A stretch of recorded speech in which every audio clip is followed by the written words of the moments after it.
Editorial decoded में आपका स्वागत है। अभी इमेजिन कीजिए कि जैसे आप किसी पब्लिक ट्रांसपोर्टेशन के थ्रू जर्नी कर रहे हैं और उसमें एकदम से बस में जर्नी कर रहे हैं सपोज, और उसमें एकदम से आग लग जाए और उसमें सोने की व्यवस्था भी है।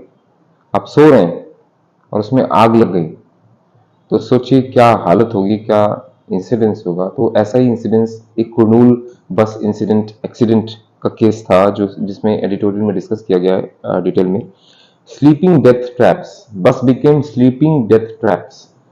अभी ये जो पूरा एडिटोरियल है, इसका जो क्रक्स है वो किस पे लाई करता है? पब्लिक ट्रस्ट पे। सो पब्लिक ट्रांसपोर्टेशन जो है, it is based on public trust only. हमने सरकारों को चुना है, स्टेट गवर्नमेंट को चुना है, तो उन पे पब्लिक ने ट्रस्ट एक रखा है कि हमारी सेफ्टी सिक्योरिटी आप करोगे, गवर्नमेंट करेगी। और गवर्नमेंट को सारे रिसोर्सेज, इतना सारा टैक्स दे रहे हैं, सारे रिसोर्सेज दे रहे हैं, इतनी सारी शक्ति दे रखी है जनता ने, तो वो चाहते हैं कि प्रोटेक्शन आप करोगे। लेकिन इस तरह के इंसिडेंट्स जो होते हैं वो clear clear show of dereliction of duty on part of the state reflect करता है। यही मुद्दा है। So public transportation is basically not a commercial activity only, industrial activity only. ये सिर्फ कमर्शियल मुद्दा नहीं है, ये पब्लिक ट्रस्ट का मुद्दा है। Public transportation is an issue of public trust more than the commercial activity. ठीक है। सो ये जो इंसिडेंट हुआ है, इसको समझने के लिए बेसिकली आपको ये समझना पड़ेगा, जो पब्लिक बसेस बनती हैं उसको उसको डेवलप करने में काफी सारे प्लेयर्स इन्वॉल्व होते हैं। एक तो सबसे बड़े जो ब्रांडेड कंपनी होती है, जैसे टाटा हो गई या numerous other companies are there, वो चेसिस प्रोवाइड करता है। Chassis is what the basic framework of the bus और एनी व्हीकल। जो बेसिक फ्रेमवर्क प्रोवाइड, इंजन हो गया या उसका जो टूल है, स्केलेटन बेसिकली आप बोल सकते हैं, जैसे ह्यूमन बॉडी का स्केलेटन होता है, बिल्कुल उसके जैसा चेसिस होता है। So chassis is provided by original equipment manufacturer. उसके बाद उसके ऊपर जो दूसरे बॉडी पार्ट्स, बॉडी बिल्डर्स जो डेवलप करते हैं उसको, जैसे फॉर एग्जांपल पहले आपको चेसिस में आपको फ्रेमवर्क मिल गया, इंजन मिल गया, टायर्स मिल गए, ये सारी चीजें मिल गई। उसके ऊपर से सीट कवर हो गया या दूसरे बॉडी पार्ट्स, कर्टन्स हो गया, विंडोज हो गया, ये सारा जो डेवलपमेंट है वो बाद में ये बॉडी शेपर्स या बॉडी बिल्डर्स जो होते हैं, जो प्राइवेट प्लेयर्स हैं मार्केट के, वो डेवलप करते हैं। And most of the times what happens is that these body builders, this private players who are involved in developing the final body of the bus or the public transports, generally they are not licensed, and they do things in a very careless manner, not in a very proper manner, and they don't follow the proper regulations and rules as well. तो proper rules regulations follow नहीं करते हैं, licensing उनकी proper नहीं होती है, and it is done locally, not through a proper brand. So इसमें क्या होता है कि जैसे फॉर एग्जांपल मटेरियल ऐसा यूज करेंगे कि वो कंबस्टिबल होगा, ज्वलनशील होगा, जलने लायक होगा, सो वो प्रॉब्लम क्रिएट करता है। आग लगेगी तो it will catch fire immediately. So this is what the inside of the public transportation that everyone should know a little about. ठीक है। so इसमें क्या है, जो बेसिक वीक लिंक्स हैं लीगल रेगुलेटरी चेन में, जो लिंक्स हैं वो फ्रैगमेंटेड रिस्पॉन्सिबिलिटी से रिलेटेड है। पहला पॉइंट है फ्रैगमेंटेड रिस्पॉन्सिबिलिटी। इसमें रिस्पॉन्सिबिलिटी सिर्फ ओरिजिनल इक्विपमेंट मैन्युफैक्चरर्स, ओईएम्स की ही नहीं है, सप्लाई जो चेसिस का सप्लाई करते हैं, इंजन्स का सप्लाई करते हैं, इसमें और भी मार्केट प्लेयर्स इन्वॉल्व हैं। ठीक है। एंड जब एक्सीडेंट होता है तो फिर आप किसके पास जाएंगे? बिकॉज सर्टिफिकेशन भी होलसम सर्टिफिकेशन नहीं होता है, इंडिविजुअल सर्टिफिकेशन हो रहा है, अलग अलग अपना अपना, और वो सर्टिफिकेशन प्रॉपर भी नहीं होता है। तो इसमें फ्रेगमेंटेड रिस्पॉन्सिबिलिटी है। एक्सीडेंट हुआ तो आप किसको, who will whom you will make accountable, and तो जिस इसमें जो रिस्पॉन्सिबिलिटी है, जिम्मेदारी है, वो काफी ज्यादा डिवाइडेड है। ठीक है। And certifications, the regulations and certifications for whole vehicle safety are often piecemeal, छोटे छोटे टुकड़ों में, पार्ट्स में सर्टिफिकेशंस होता है। So this is the first weak link in the legal regulatory system. Second weak link is standards versus enforcement gap. जैसे हमारे automotive industry standards हैं, AIS स्टैंडर्ड्स जिसको बोलते हैं, AIS ऑटोमोटिव इंडस्ट्रियल स्टैंडर्ड्स, वो काफ़ी ज़्यादा एलेबोरेट हैं एट प्रेजेंट भी, लेकिन उनका proper enforcement government regulatory authorities नहीं कर रही हैं। ऑफिसर्स की पॉकेट भर जाती है और चीज़ें इग्नोर हो जाती हैं। उनका भी भला हो रहा है, उनका भी भला हो रहा है। सारे लोग इस तरीके से गिव एंड टेक करके काम कर रहे हैं, and they are, that is why I have said कि वो क्लियर इंडिकेट करता है dereliction of state duty. State duty क्या थी कि राइट टू लाइफ आर्टिकल 21 जो जनता को है, जनता ने चुन के भेजा है गवर्नमेंट को, किसकी प्रोटेक्शन के लिए? हमारी प्रोटेक्शन के लिए। संसाधन क्या दिए? टैक्स दिया, वेल्थ दिया, पावर दिया, आप प्रोटेक्ट करो हमें, and you are failing in that particular instance, you are failing in that particular duty which was there. Court भी अगर डायरेक्ट करेगा, लॉ, देखिए इसमें 3 डायमेंशंस हैं। जनता है एक तरफ गवर्नमेंट है, एक तरफ हमारी कोर्ट्स हैं जो कि लॉ के प्रोटेक्शन के लिए है। सो रेगुलेटरी फ्रेमवर्क तो वो ये लोग देख रहे हैं, बट इस तरीके से देख रहे हैं तो कोर्ट को इंटरवीन करना पड़ेगा। लेकिन इन्फोर्समेंट कौन करेगा? फंडामेंटल राइट्स इतने सारे हैं, फंडामेंटल राइट्स, इनको इन्फोर्स करने के लिए कौन?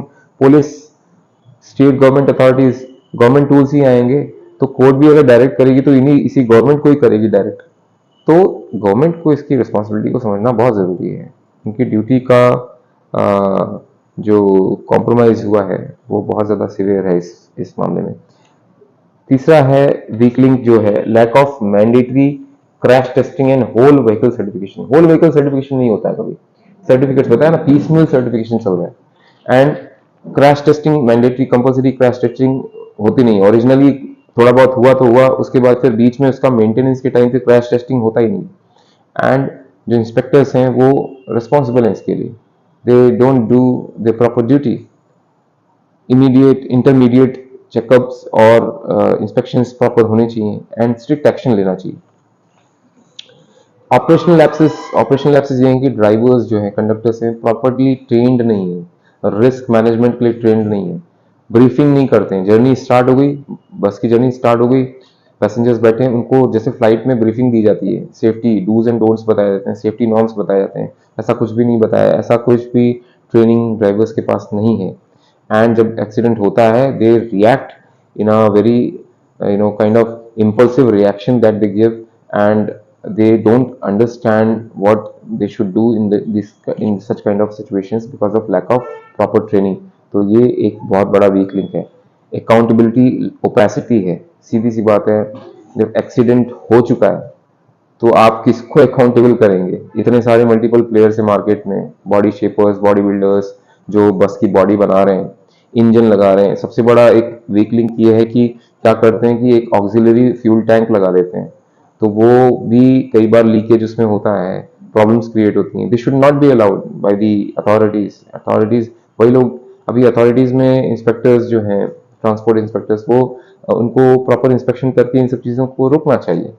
और ऐसी पुराने फ्लीट जो हैं उनको भी उनको भी अलाउ कर दिया जाता है, ठीक है। पर्सनल इंटरेस्ट होते हैं ऑफिसर्स के, तो ये सारी चीजें हैं, उनको क्यों अलाउ कर रहे हो? ग्रैंड फादरिंग क्यों कर रहे हो उनकी? There is a concept called grandfathering of buses को ग्रैंड फादर आप बना रखा है, वो भी चल रही है। उसको प्रॉपर मेंटेन कराइए, उसको रिन्यू कराइए इसको, ठीक है। So these are the things that forms the weak links into the system. अभी इसमें हम क्या कर सकते हैं? Practical reforms, regulatory, statutory, administrative reforms क्या ला सकते हैं? होल व्हीकल होमोलोगेशन, पूरा होल व्हीकल सर्टिफिकेशन होना चाहिए, नॉट इन पार्ट्स। जैसे कि मैंने बताया कि सारे प्लेयर्स अलग अलग डिजाइन कर रहे हैं, तो अलग अलग सर्टिफिकेशन की जरूरत नहीं है, उसका पूरा प्रॉपर वन सर्टिफिकेशन होना चाहिए। नॉट जस्ट चेसिस, सिर्फ चेसिस का सर्टिफिकेशन नहीं होना चाहिए, ठीक है, पूरी बॉडी, पूरा होल व्हीकल का सर्टिफिकेशन होना चाहिए, ठीक है। एंड सर्टिफिकेशन प्रॉपर होना चाहिए, लोकल सर्टिफिकेशन नहीं जिसका कोई फर्क नहीं पड़ता, इनफॉर्मल सर्टिफिकेशन नहीं होना चाहिए, proper standard certification. Strengthen and expand AIS into a comprehensive sleeper bus standard. जो हमारा AIS है, इनको हमें स्ट्रेंथन करना है, इसको और ब्रॉडन करना है। इसमें जैसे कि for example combustible, non combustible material should only be allowed. Generally होता क्या है, कंपोजिट मटेरियल यूज किया जाता है जो कि काफी कंबस्टिबल होता है, ज्वलनशील होता है, जल जाता है, बहुत जल्दी आग पकड़ता है। ये सारी चीज़ें नहीं अलाउ करनी चाहिए। Retrofitting and phase compliance for existing fleet, grandfathering नहीं करनी है, मेंटेनेंस प्रॉपर करते रहना है, टाइमली मेंटेनेंस होना चाहिए, ठीक है, ये इंपॉर्टेंट है। Licensing regulation of body shops, body shops जो हैं, बॉडी बिल्डर्स जो हैं, उनको पीरियोडिकल ऑडिट के लिए भेजना चाहिए, ठीक है, उनकी पीरियोडिकल ऑडिटिंग होनी चाहिए, लाइसेंसिंग होनी चाहिए, इंश्योरेंस प्रॉपर होना चाहिए, इंश्योरेंस ही नहीं है, इंश्योर्ड ही नहीं वो लोग। So this is very important. सब स्टैंडर्डाइज मटेरियल वो लोग यूज करते हैं, तो इन सब चीज़ों से इन सब चीज़ों पे ध्यान देना है गवर्नमेंट को।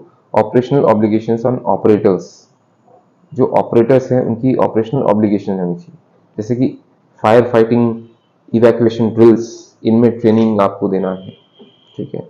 जो हमारे ड्राइवर्स हैं, कंडक्टर्स हैं, इनको प्रॉपर ट्रेनिंग इनकी होनी चाहिए। स्ट्रॉन्गर इंस्पेक्शन एंड इन्फोर्समेंट होना चाहिए। किसको देंगे? ट्रांसपोर्ट इंस्पेक्टर्स को प्रॉपर अधिकार मिलने चाहिए कि आप खड़ा कर दीजिए बस को, जरूरत नहीं है ऐसी बस चलाने की, कोई जरूरत नहीं है। जीती जागती डेथ ट्रैप लेके चल रही, डेथ ट्रैप बन के चल रही, और क्या है वो? डेथ बेड है वो। जो स्लीपिंग कंपार्टमेंट्स बने हुए हैं, they are death beds, nothing more than that. तो इनको खड़ा कर दो, कोई जरूरत नहीं है ऐसे बसेस को चलाने की। नुकसान होगा थोड़ा, कमर्शियल नुकसान सह लीजिए, और कोई नुकसान नहीं होता है, गवर्नमेंट के पास बहुत पैसा है, ठीक है। Data black box and post accident forensics, ये सारे कंसेप्ट लाने चाहिए। ब्लैक बॉक्स का जैसे फ्लाइट्स में होता है, फोरेंसिक स्टडी होना चाहिए, उसका डेटाबेस बनना चाहिए, इसका एनालिसिस होना चाहिए, और उसको रोकने के लिए, प्रिवेंट करने के लिए बहुत सारे स्टेप्स डिजाइन अकॉर्डिंगली डिजाइन करने चाहिए। जो भी रिस्पॉन्सिबल है, जो प्लेयर्स, ऑपरेटर्स हों, चाहे ओरिजिनल इक्विपमेंट मैन्युफैक्चरर्स हैं या बॉडी शॉप्स हैं, जो भी हैं, ओईएम्स हैं, ऑपरेटर्स हैं, इन सब की रिस्पॉन्सिबिलिटी को आपको इंश्योर करना चाहिए, अकाउंटेबल करना चाहिए, ठीक है। criminally, they should be criminally and civilly held responsible for these kind of such kind of accidents। वो तभी हो पाएगा जब होलसम सर्टिफिकेशन आप करेंगे, प्रॉपर सर्टिफिकेशन करेंगे। Public awareness and passenger empowerment, public awareness बहुत जरूरी है। Emergency exits and evacuation procedure visible बनाइए, इमरजेंसी नंबर्स डिस्प्ले कीजिए, ठीक है। कॉम्प्लायंस सर्टिफिकेट्स को डिस्प्ले कीजिए, contact numbers, emergency contact numbers को डिस्प्ले कीजिए। Passenger should know their rights to safe transport, उनके राइट्स उनको पता होने चाहिए, पहले ही बता दो, जर्नी शुरू हो रही है उससे पहले आपके अधिकार है भैया, ये सब इस्तेमाल कीजिए, इनको ये सब बताना जरूरी है। कौन जागरूक करेगा? ट्रेन ड्राइवर्स होंगे, ट्रेन कंडक्टर्स होंगे, वही तो जागरूक करेंगे।